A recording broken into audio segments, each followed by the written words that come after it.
Happy Tuesday. Hopefully everyone's having an awesome day, because I am having a real awesome day.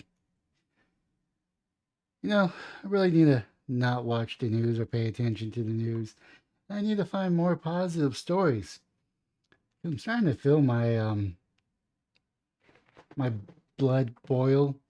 And unfortunately, this isn't going to be one of those feel good stories, mainly because it hits close to home. Not as home as it affects me personally, as it affects me because I'm in the same city. That being said, an Austin man is out on bond. A man was arrested after a vehicle fatally runs over a child is out on bond. Two teens were accused of throwing feces on the man's doorstep, according to the court documents. Not too sure what that means about the story. I did read a few tidbits of this. Austin, Texas, a man who was arrested after his vehicle reportedly ran over a 13-year-old child over the weekend, has been released Tuesday afternoon on a surety bond, according to the Travis County Sheriff's Office. And that's the first time I've ever heard of what a surety bond is. Surety bonds are a promise by a surety company to pay the first party if a second party fails to meet the obligation. Three parties are involved: the principal, the person who must make good on the obligation, the algabi, the person who needs to guarantee the principal will be performed. So is that just like a regular bond? I don't know.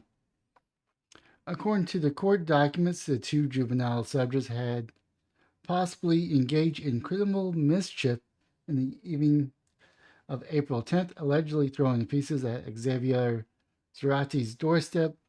Zarate, the 41, reported the two had committed a prior mischief and or vandalism against him before.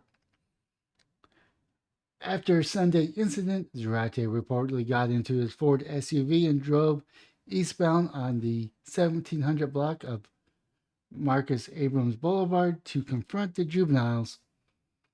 The street off of Menchaca Road has approached them. He said that he exited his vehicle immediately, confirmed both of them. Documents state that the third party witness reported Strachey rolled up behind the juveniles and immediately began punching them. Vigilante justice. I mean, I understand that I wouldn't want feces thrown on my door, nor do I want a dog other than my dog or a dog that I invite to the backyard to take care of their business on my front yard. I mean, only my dog could do that. So I understand his frustration. So yeah, I was punching them. The witness stated that they then walked towards the fight to break it up when they observed Sarate's vehicle began to move forward as it was not placed in park. So we're talking about manslaughter here. Yeah, I think that's a vehicle of manslaughter. According to the witness, the vehicle then drove over one of the juveniles, then a bike that was near him. The witness reported that they observed the juvenile laying face up with trauma onto his face, head, and arm. At this point, the witness says Zarate began to run behind his vehicle and continued driving forward. It eventually came to the rest around 180 feet from where the child was struck. Officials reported Zarate's 4-year-old child was in the back seat at the time. Yikes. The police department, or the Austin Police Department, said he later drove back to where the incident occurred. Was that the initial incident? I mean, he didn't stay there. He just drove off. Not only did he have his vehicle run over someone because he didn't put it in park, he drove home. Is that what I'm reading? Police reported that the juveniles were taken to the hospital or the juvenile was taken to the hospital where he succumbed to his injuries around 6:04 p.m. The police initially responded to the incident at 5:38 p.m. Officials said that the second juvenile reported that they had thrown feces on the subject's doorstep and then fled on their bicycles.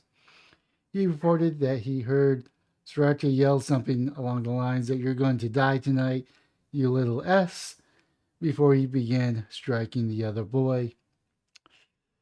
The man, he said that the man punched the boy in the face before pushing him to the ground.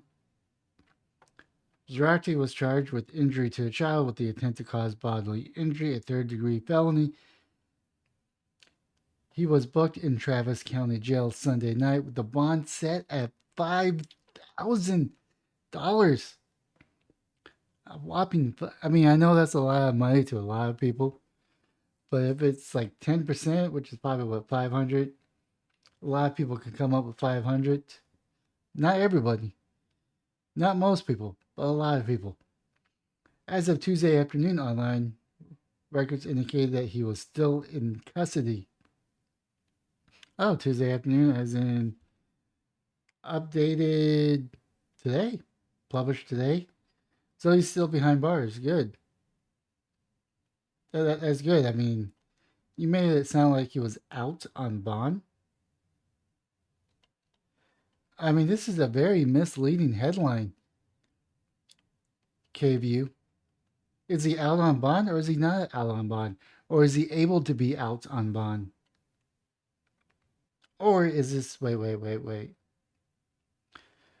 Zarachi was charged with the injury of a child intended to cause bodily harm. He was booked at the Travis County Sunday night and the bond was set at $5,000. As of Tuesday afternoon, online records indicate he's still in. No, I mean, he said he was out on bond, but didn't he say he's not out on bond? I don't exactly understand this. Let's see here. Tuesday afternoon, Ace. Been released on Tuesday afternoon on a surety bond, according to the Travis County Sheriff Office. But according to online records, indicate he's still in custody. So which one is it? I mean, you want us to trust your news, but you're telling us two different things here. Unless this was for the child, or the other child are they out? I don't know. I'm very confused by this story because if he's out on bond for the 5K, that's very small because he killed someone. Whether I could see it was a accident to an extent that the vehicle was not in park, but he did cause this death by actively going after these people and assaulting them in a physical manner. Now I understand it's a very extreme measure for some feces that you could just put some rubber gloves on and throw it away. I know that's not the what most people would want to do. I don't want to do that or get a shovel and put it in the trash can. Most people do not want to do that, so I understand his frustration. But at the same time, you don't get to go find these people and beat them up and accidentally roll them over because you're so upset that you forget to put your car into park. I mean, I do have a story similar to this that happened to me back when I was just a young pup, probably the age of 20. Yeah, I was the age of 20 or 19. I bought this really, really beat up pickup truck. And I was having issues, and I thought I put it into park, but I actually put it in neutral. It was either neutral or drive, and I just slowly crept up and hit the car. Actually, I think I accidentally put it in reverse, and I backed into someone onto the road. But that was a mistake on my part. Luckily, no one was hurt, and luckily, it hit a vehicle that could take the brunt of the forces. But if that person died, or if I ran over someone, I don't know how I would feel because that would be more of a manslaughter, more involuntary manslaughter by an accident. But this seems to be more. I don't know. This was more violent because he actually went to him to confront them, which is vigilante justice. And I do think there's a place for vigilante justice, but this isn't one of them. And KVU's story makes no sense because it started off that he was on bond and that he hasn't been released. Maybe he just hasn't been released as of yet. With that being said, leave a comment down below. What are your thoughts on this person? Should he have gotten Bond out in the first place? Or should he remain behind bars? Because clearly he has anger issues. Do you agree that he should be behind bars or do you disagree? I'll be interested to know your comment down below. Smash the like and subscribe button on all platforms or just the platform that you're currently watching. But most importantly, have yourself a wonderful day, morning, or evening, and try to do something fun, or laugh at a joke, or find something that's funny.